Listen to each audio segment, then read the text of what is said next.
the moment the mic changed hands. It was supposed to be a polite, forgettable panel, until one sentence shattered the illusion.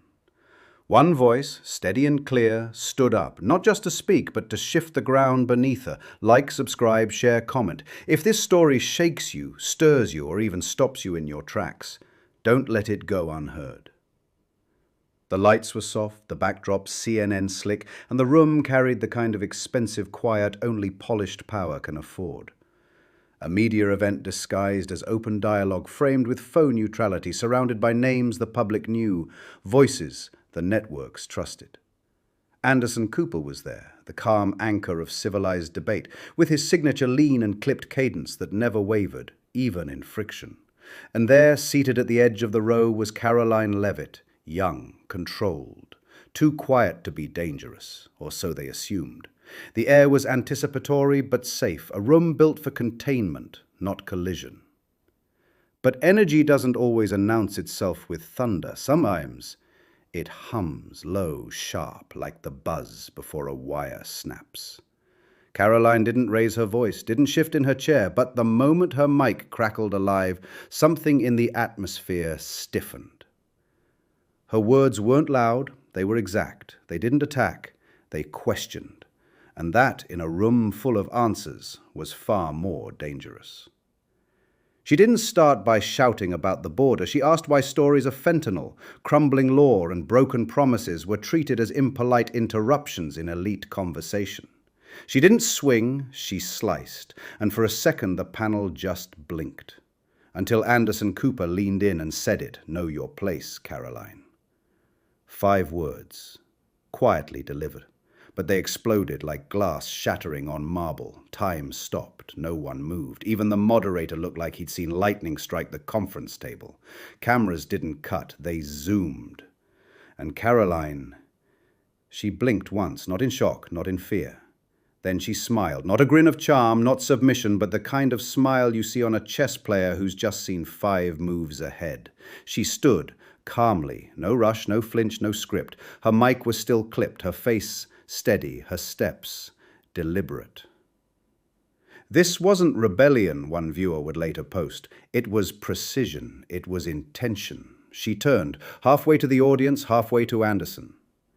"Mr. Cooper," she began, her voice a scalpel, "when someone tries to define your place for you, it usually means they're afraid of what you'll do once you realize you don't have one." That room, it cracked, not from applause, from realization. Because in that instant, the balance of power shifted. She wasn't challenging him. She was redefining the space entirely. And Anderson, veteran, trained, tuned, was silent.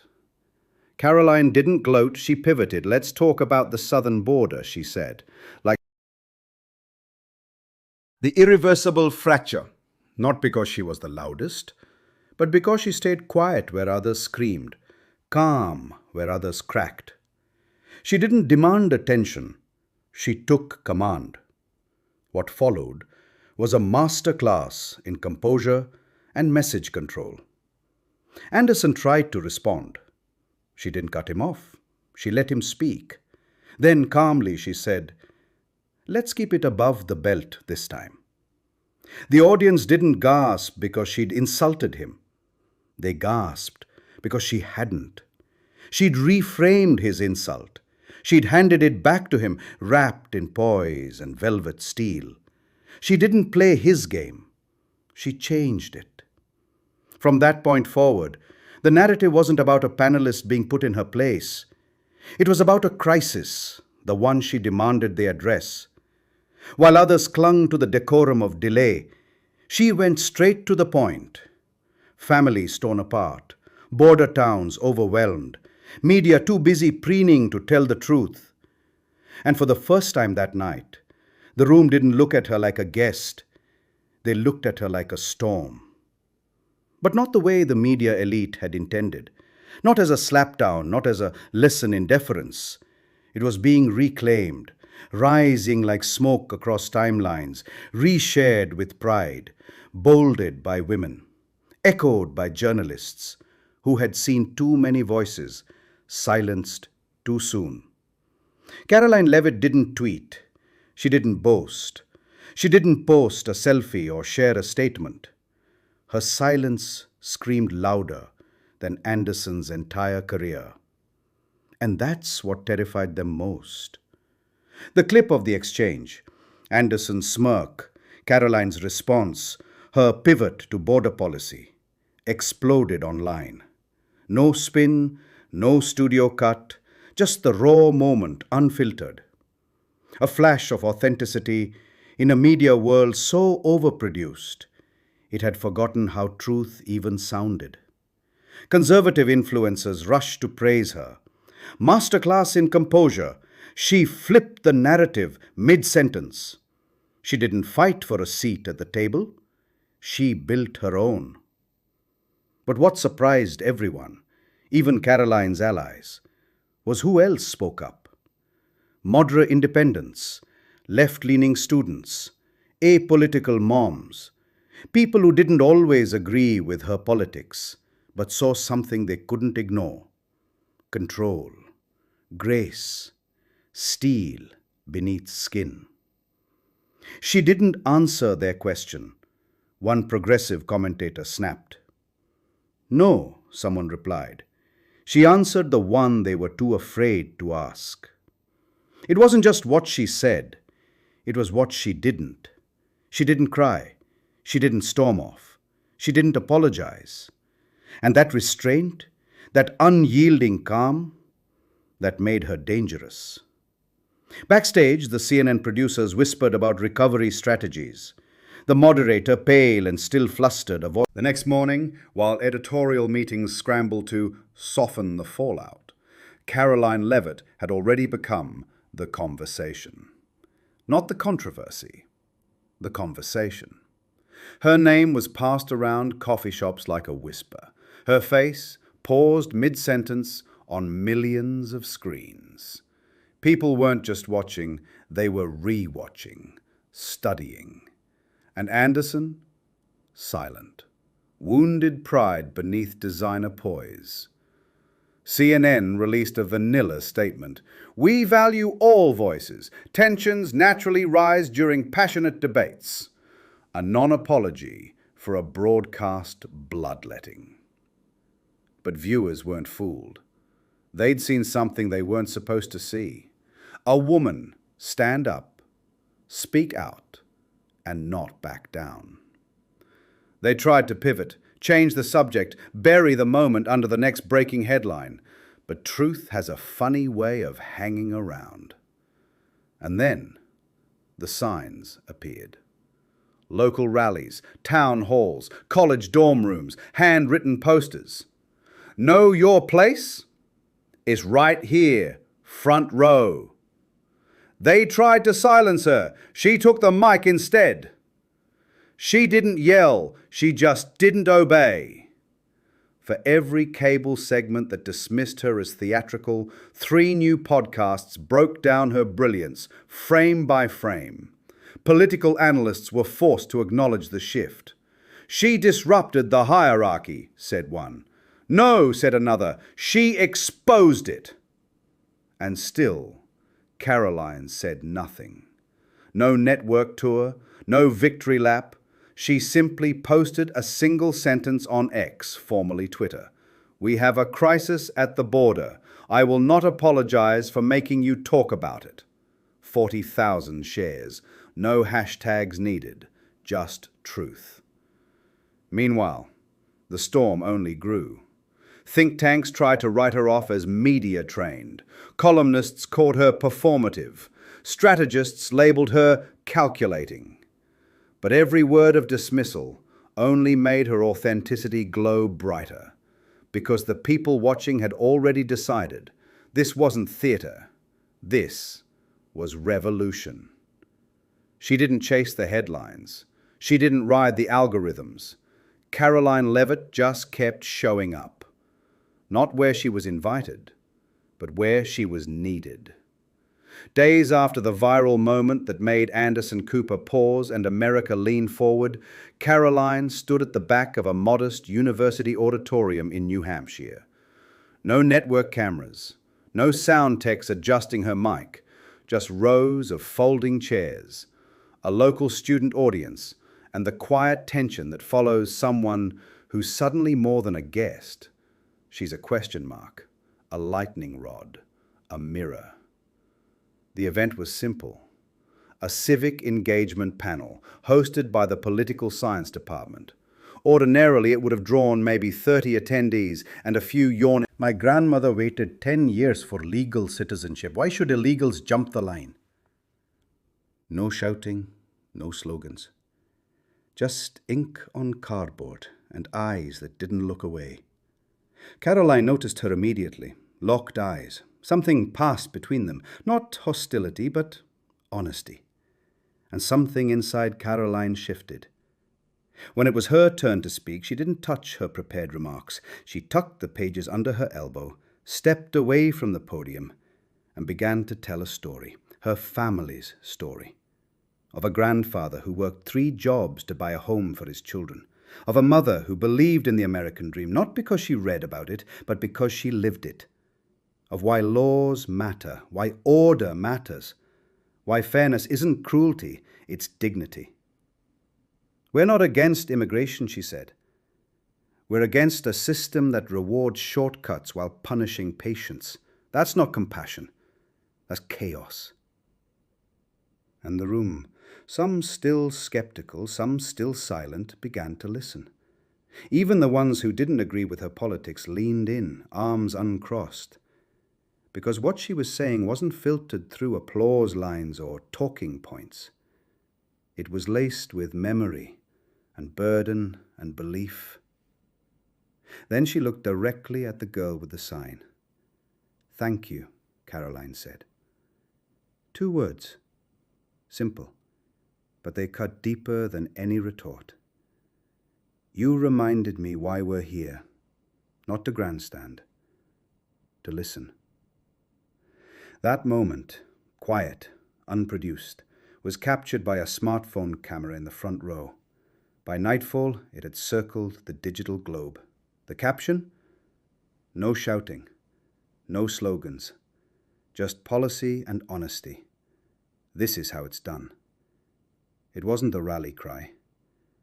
It was a reset. And across campuses, forums, living rooms, the tone began to change. People weren't just asking who Caroline Leavitt was. They were asking what else she might say if they just let her finish. In a Manhattan studio across the country, Anderson Cooper sat under studio lights, reviewing segments. A producer mentioned the New Hampshire clip. He didn't blink. Let's not pretend we're seeing a movement, he said. But even his tone betrayed the doubt, because he'd seen the numbers. He'd felt the room shift. And back in New Hampshire, the students didn't leave when the panel ended. They stayed, talking, asking questions, debating, not screaming, seeking, not shouting. One freshman posted on X, "I don't agree with her, but I trust she believes what she's saying." That's rare. That tweet? Viral. Not because it was clever, because it was true. And suddenly the moment wasn't just about defiance. It was about something far more dangerous to the status quo. Belief. A week later, the inevitable happened. The table would be full. Anderson at the helm, surrounded by experts, party operatives, a historian, a strategist, and her, the wild card. The disruption they couldn't contain. She accepted immediately. When she arrived at the studio, the temperature dropped a degree, not literally, spiritually. Producers stiffened, staffers avoided eye contact. There was a buzz, a charge, like the air before a lightning strike. They weren't sure what would happen, but they knew it wouldn't be boring. Anderson greeted her with the polished stiffness of a man who didn't like surprises. "Glad you could make it," he said, extending a hand. She took it lightly. Wouldn't miss it. She adjusted her mic, checked her earpiece. She belonged here. She always had. They just hadn't realized it until now. The first segment was clean, respectful, data-heavy, a dull dance of talking points wrapped in polite smiles. Caroline held her ground, chiming in with facts, holding her posture, speaking with calm precision. But then Anderson leaned forward. His voice dipped, his tone sharpened. Let's be honest, Caroline. Aren't you just echoing talking points designed to inflame? Where's your compassion for families fleeing violence?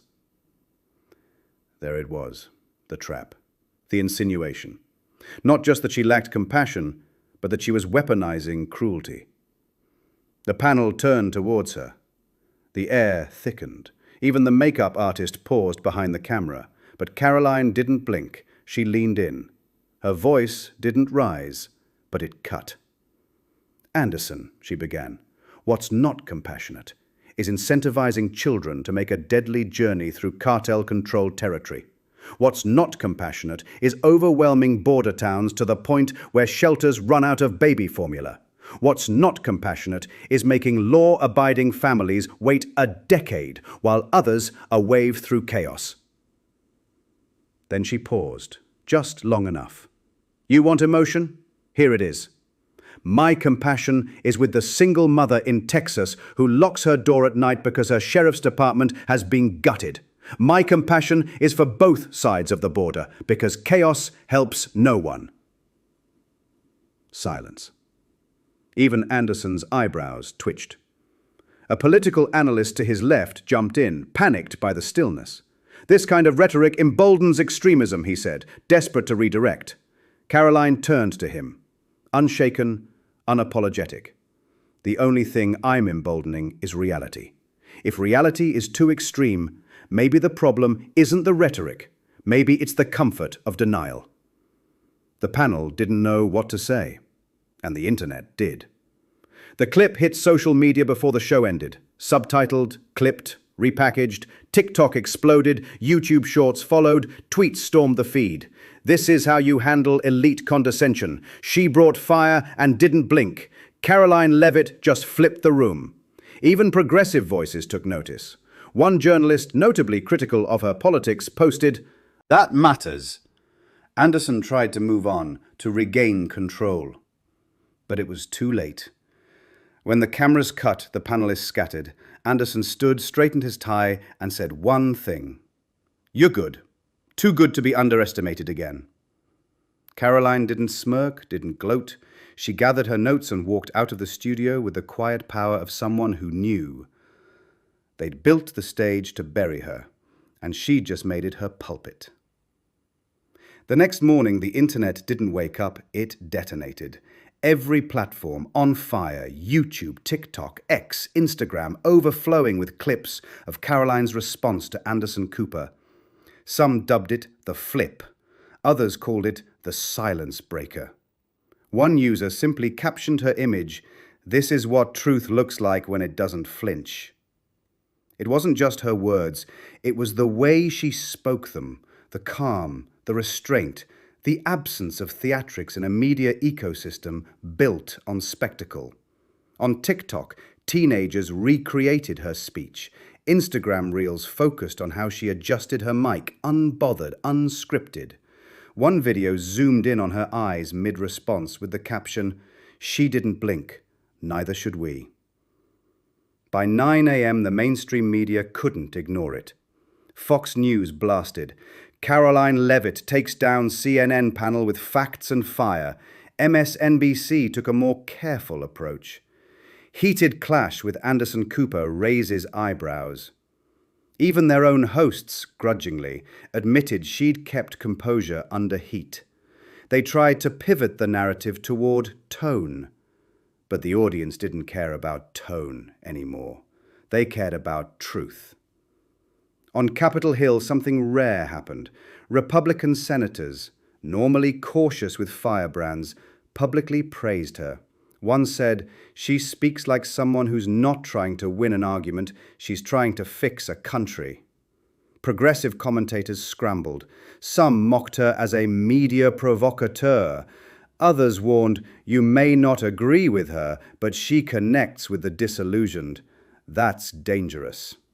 And that was the real threat. Caroline wasn't just trending, she was resonating. College groups began requesting her for speaking events. Town mayors invited her to forums. A Kansas high school debate team built an entire module around her CNN exchange. Even more stunning, a well-known progressive podcast that had previously mocked her invited her on for a real dialogue.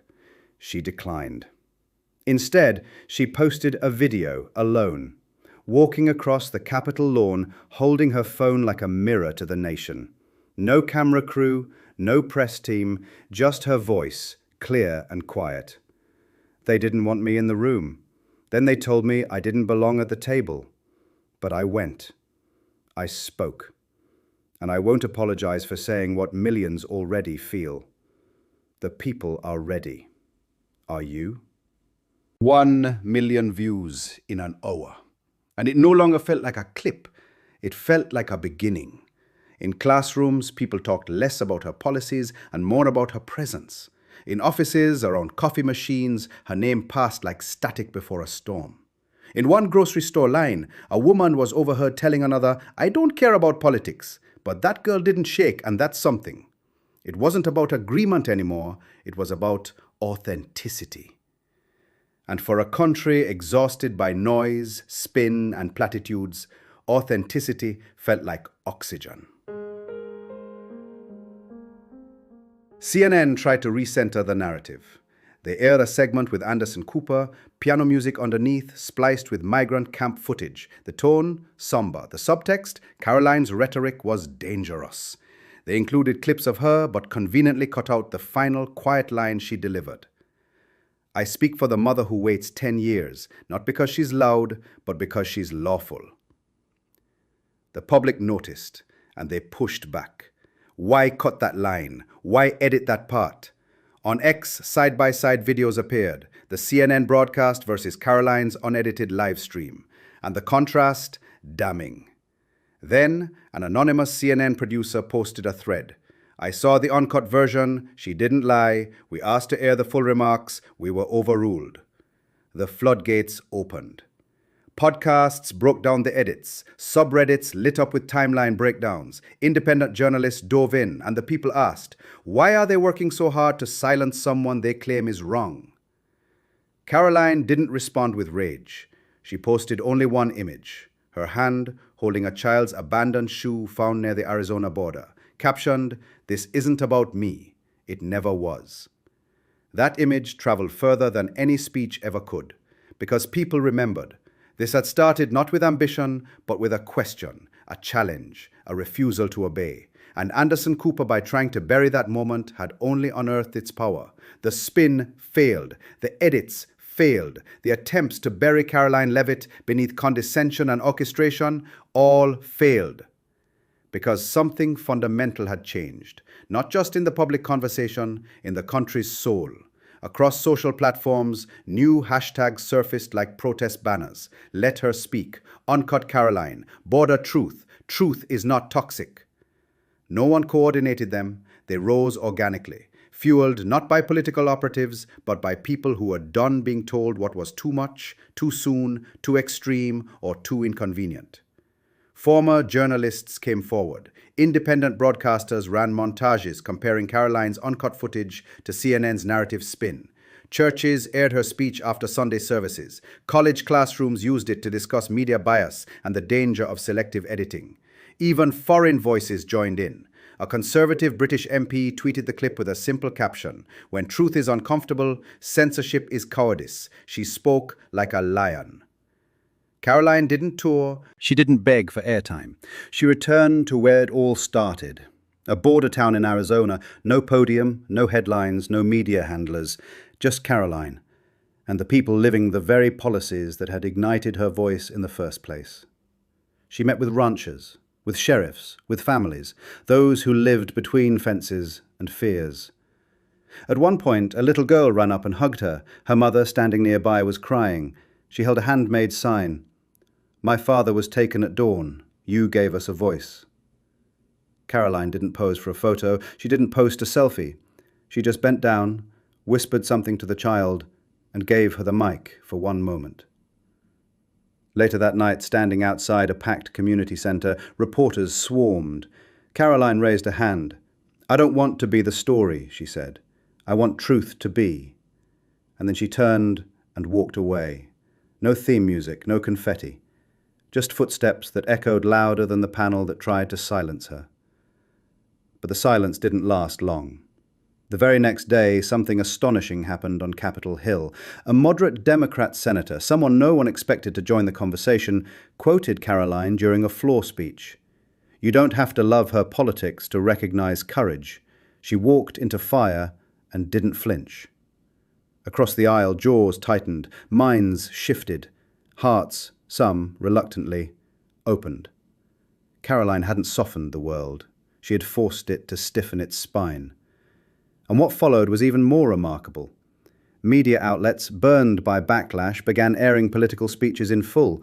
College debate teams implemented new rules requiring context clips.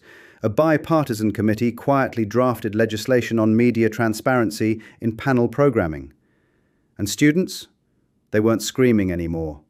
They were organizing. Clubs, forums, roundtables. Some invited Caroline, others debated her message fiercely. But all of them were now asking the same question. Who decides who gets to speak? And what happens when the microphone refuses to be turned off? Even Anderson Cooper, cornered by mounting internal pressure, had to respond again. He opened his next segment with a tone that tried to be cool, but the tension was visible beneath his tailored calm.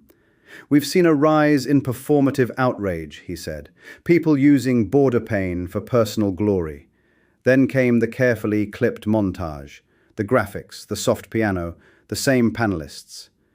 But viewers weren't buying it, not anymore. Someone asked, "Where's the letter she read from the border agent?" Another replied, "Funny how that got left out." And yet another posted, "You edited her out, but now she's everywhere."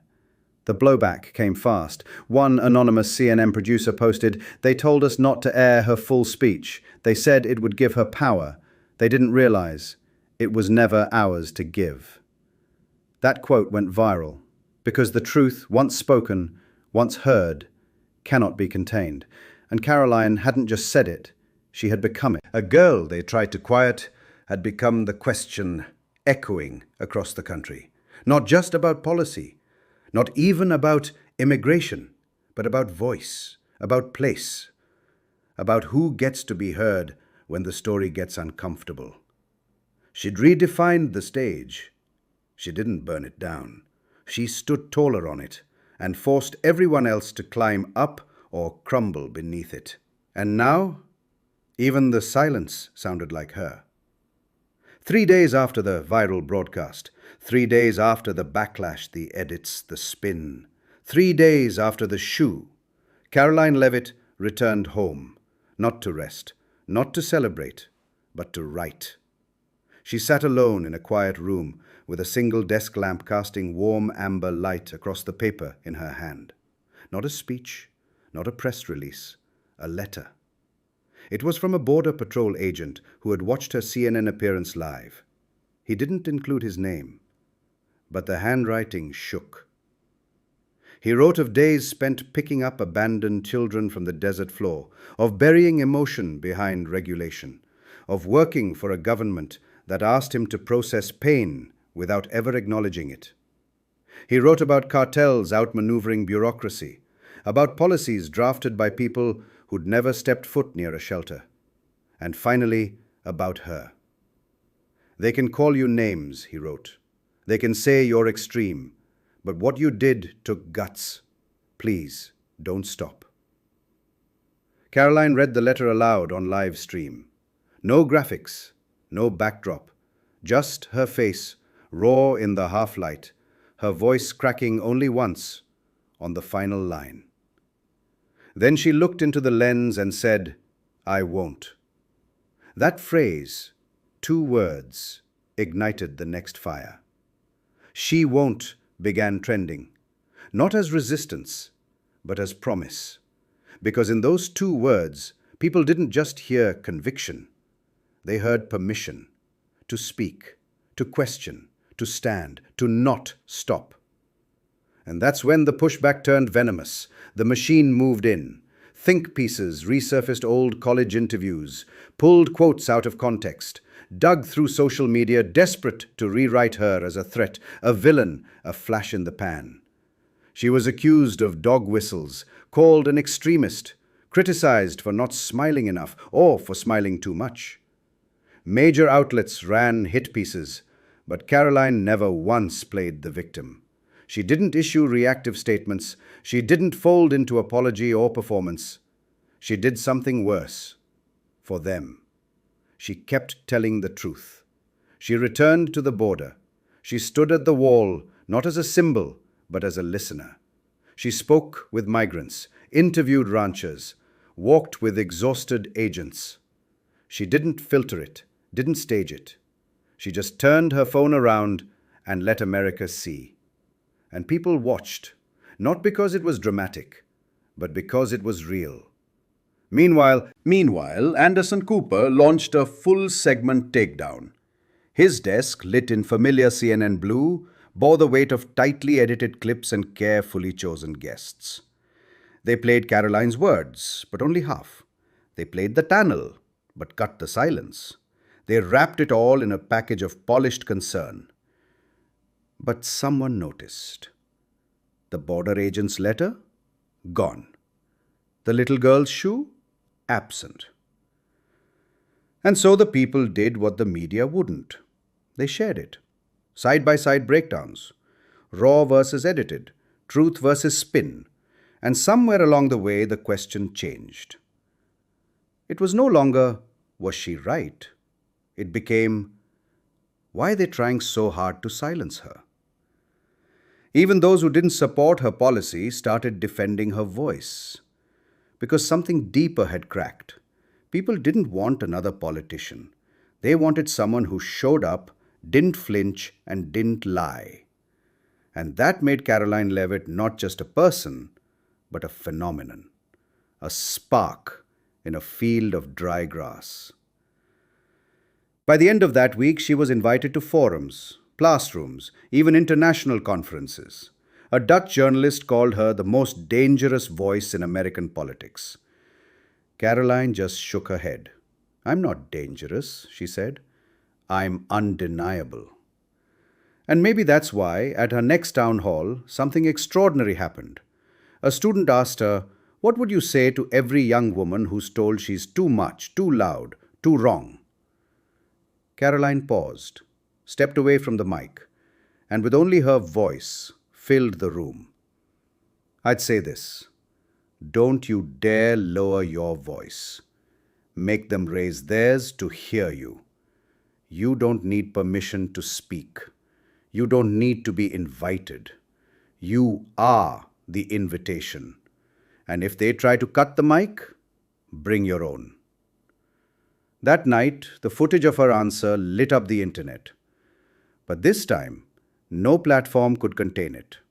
Because she hadn't just captured the moment, she had become it. And when she walked off stage, no music, no fanfare, just steady footsteps on a worn gym floor, the room didn't clap. They stood. Not because they agreed, but because they recognized her. Not as a voice of a party, but as the echo of something forgotten. The power of a person who refuses to sit down.